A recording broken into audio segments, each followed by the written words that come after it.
Bom, pessoal, nesse vídeo agora vamos falar sobre o diagrama de corpo livre e também sobre equilíbrio estático. O que seria esse tal de diagrama de corpo livre? É um diagrama utilizado para simplificar situações no estudo das forças que atuam sobre um objeto. Então, para isso vamos ver aqui um exemplo que diz: represente o diagrama de forças para a luminária. Essa luminária que está tratando aí, né? A luminária é esse objeto aqui, está pendurado por um fio no teto. Então, como estudar as forças nesse objeto, nessa situação? A gente vai ver isso agora. Para isso, a gente precisa inicialmente seguir alguns passos, e o primeiro é fazer um plano cartesiano. Lembrando lá que o plano cartesiano é aquele que possui o eixo X e o eixo Y. Se você já fez um plano cartesiano, agora seu segundo passo é o seguinte: represente o objeto como uma partícula, ou seja, um ponto na origem do plano. A gente viu que, dependendo do referencial, qualquer objeto pode ser considerado um ponto. Então eu pego esse objeto aqui, e considero ele como se fosse um ponto aqui na origem. Já está feito. Depois disso, o que é que eu tenho que fazer também? Represente todas as forças que atuam neste objeto, tendo suas origens no ponto, nesse ponto aqui, né? Então a gente tem que pensar sobre a situação, tem que analisar cada detalhe para descobrir quais são as forças que atuam sobre esse objeto. Uma das primeiras forças que a gente deve pensar, e que sempre atua em todos os objetos que estão aqui no planeta Terra, é qual? É a força peso. E a gente sabe que o peso puxa esse objeto para baixo. Então a gente representa ele aqui, Está aí, o peso, tendo a origem aonde? No ponto. Nessa situação também, nós temos a força que pendura o objeto aqui no teto.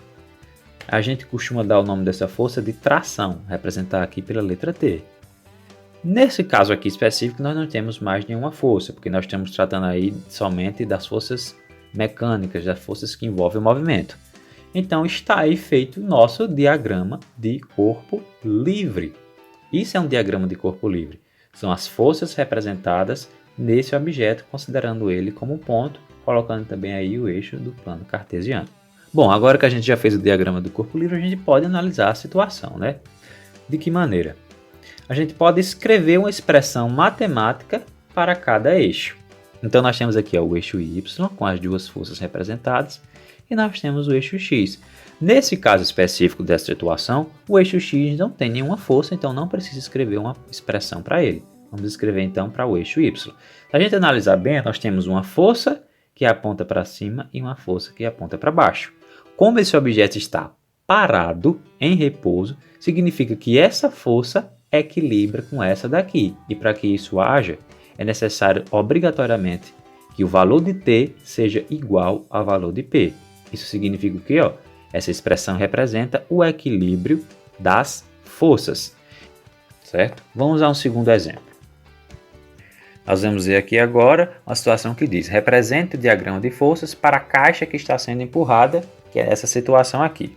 Nesse caso, a caixa não está em movimento, ela ainda continua parada. Então nós temos aqui um homem que empurra essa caixa. A gente não precisa necessariamente representar tudo isso daqui. Eu posso fazer o quê? Primeiro de tudo, como nós aprendemos, ponho o eixo cartesiano. Depois, no centro desse eixo, represento o objeto de estudo, que nesse caso é a caixa, como o quê? Como uma partícula, um ponto. Aí então você coloca as forças que atuam sobre este objeto. A primeira força que a gente pensa aqui é o quê? Se esse homem está empurrando o objeto, tem uma força que empurra ele para cá. Aí eu coloco essa força. Por que eu escolhi colocar aqui desse lado? Porque essa força tem a direção horizontal, que é a direção que esse homem está empurrando, e o sentido dele é para a direita, então eu escolhi colocar aqui deste lado, e isso facilita a nossa compreensão, certo? Como este homem está empurrando e ela não sai do lugar, existe alguma coisa aqui no chão ou na superfície que faz com que ela emperre, e isso a gente chama de atrito. Então esse FE aqui representa a força do homem que está empurrando, por isso que eu coloquei aqui e para esse lado tem uma força que opõe a esse empurrar, é justamente a força de atrito. Toda vez que você empurra um objeto, vai gerar algum atrito com a superfície, mesmo que seja mínimo. Nesse caso daqui, é um atrito suficiente para equilibrar essas duas forças. Mas além disso, nós estamos no planeta Terra, então obrigatoriamente esse objeto vai ter um peso também, temos o peso para baixo. E como tem um peso que empurra para baixo, a gente vai aprender mais à frente pela lei de ação e reação, que vai existir uma força para cima que equilibra com esse peso. Toda vez que a gente toca uma superfície, aquela superfície reage contra a gente também. Por isso que esse N aqui é uma força de reação para esse peso. Então nós temos aí 4 forças atuando.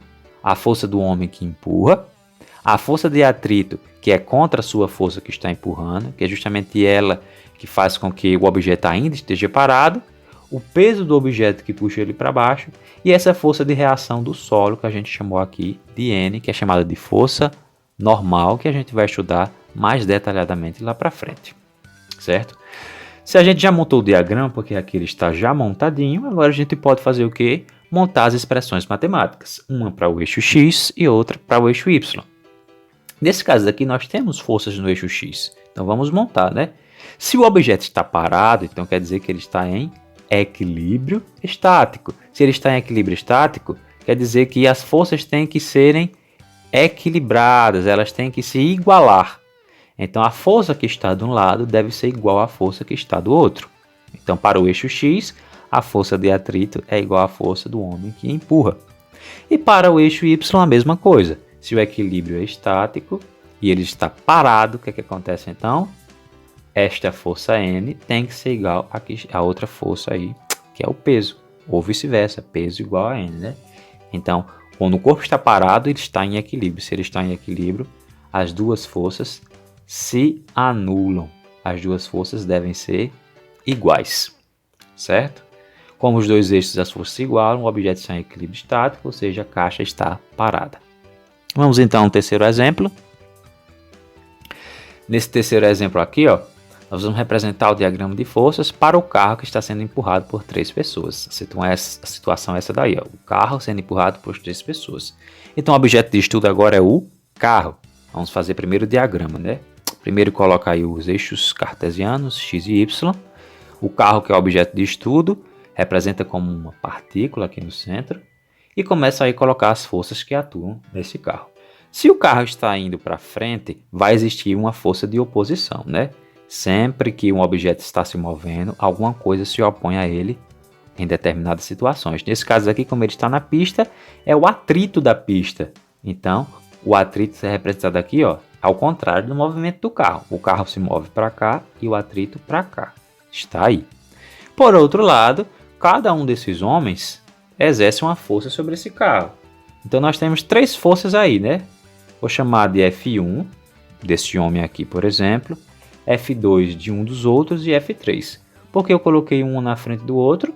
Porque pelas leis dos vetores nós podemos somar e é assim justamente que soma. Onde termina um, coloca o outro.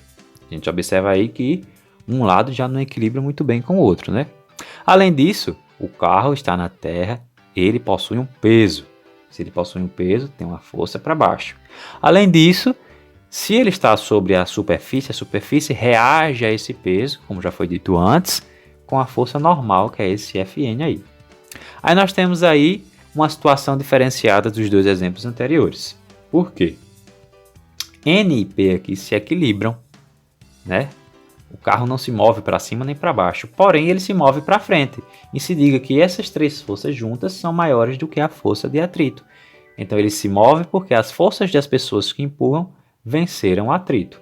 Aqui é o nosso diagrama de forças e nós representamos matematicamente assim, ó. F1 mais F2 mais F3, essas 3 juntas, têm um valor maior que F4. E por fim, esses dois se igualam já que estão em equilíbrio. Mas nesse caso aí nós não podemos dizer que eles estão em equilíbrio estático, somente no eixo Y, porque no outro eixo ele está em movimento, nesse caso, para a direita. Então uma das condições principais para o equilíbrio estático é o corpo estar parado e não em movimento, a não ser que seja um movimento uniforme, que a gente vai ver depois. E vamos então aqui para o último exemplo, o exemplo 4. Nós temos dizendo assim, ó. Representa o diagrama de forças para a luminária pendurada por 2 cordas. Então aqui nós temos mais uma luminária, dessa vez pendurada por 2 cordas. Vamos começar representando, né? O objeto de estudo é a luminária. Primeiro faço o eixo cartesiano aí. representa essa luminária como um ponto aqui no centro, uma partícula, e representa as forças que atuam sobre ela. Uma das primeiras forças que a gente sempre deve pensar é qual? É o peso, já que o objeto está na Terra. Então representa aí o peso sempre para baixo. Agora nós temos duas forças mais, que são quais? A dessa corda daqui e dessa outra corda. Então na mesma direção e sentido dessas cordas a gente põe aí, ó.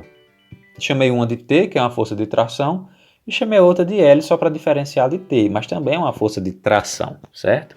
Cada uma na direção de uma das cordas. Pronto, está aí feito o diagrama de forças. Só que, como a gente vai criar uma expressão matemática se só existe aí uma força no eixo Y e as outras forças estão fora do eixo, né? Não tem como criar uma expressão matemática para o eixo Y se as forças estão fora do eixo, assim como também para o eixo X. Nesse caso daí, pessoal, o que a gente tem que fazer? Como aqui nós temos um vetor inclinado, eu tenho que decompor esse vetor. Então aplicamos aqui a decomposição de vetores. Primeiro eu traço a partir da ponta desse vetor duas linhas que façam um ângulo de 90 graus aqui com os eixos X e Y.